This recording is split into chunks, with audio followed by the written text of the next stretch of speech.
మరొక 150 రోజుల్లో 'పెద్దిగాడి విధ్వంసాన్నయితే మనమైతే చూడబోతున్నాం. అదేంటి మార్చి 27కి ఇంకా 151 రోజులున్నాయి గదా! అని మీకు డౌటయితే రావచ్చు. అయితే సినిమా మార్చి 26 తారీఖున 'పెద్ది' సినిమా అయితే రిలీజయిద్ది. మరికొద్ది రోజుల్లో అఫీషియల్ కన్ఫర్మేషన్ న్యూస్ కూడా వస్తది. ఇంకిది పక్కన పెడితే, ఈ సినిమాకి సంబంధించిన ఫస్ట్ సింగిల్ గురించి ఫ్యాన్స్ అందరూ చాలా ఈగర్‌గా అయితే వెయిట్ చేస్తున్నారు గదా! నెక్స్ట్ వీక్ ఇంకొక వారం అయితే ఆగండి. నెక్స్ట్ వీక్ ఈ ఫస్ట్ సింగిల్‌కి సంబంధించిన అప్డేట్ అయితే మన ముందుకైతే వస్తది. నవంబర్‌లో ఈ సాంగ్ అయితే రిలీజ్ అయిద్ది. నవంబర్ సెకండ్ వీక్‌లో ఈ సినిమాకి సంబంధించిన ఫస్ట్ సింగిల్ అయితే రిలీజ్ అయిద్ది. ఇంకా నవంబర్ 8న హైదరాబాద్‌లో మన ఏఆర్ రెహమాన్ గారిది ఒక కాన్సర్ట్ అయితే ఉందన్నమాట. ఆ కాన్సర్ట్‌లో ఈ సాంగ్‌ని రిలీజ్ చేసే అవకాశాలు చాలా బాగా అయితే కనపడుతున్నాయి.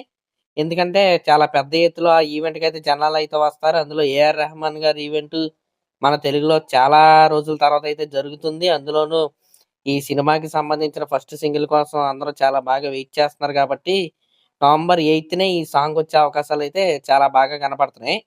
మరి అదన్నమాట మ్యాటర్. ఫస్ట్ సింగిల్ అయితే అప్పుడైతే వస్తది. నెక్స్ట్ వీక్‌లో అప్డేట్ అయితే వస్తది. ఇంకొక 150 రోజుల్లో 'పెద్దిగాడి విధ్వంసాన్నయితే మనమైతే చూడబోతున్నాం. ఈ మధ్యన కొన్ని కొన్ని అంటే వీడియోస్ లైన్‌గా నేనైతే పెట్టట్లేదు. ఈ రోజు నుంచి లైన్‌గా వస్తాయి. Thank you. మరి దీనిపై మీరేమనుకుంటున్నారో కామెంట్ చేయండి. Thank you.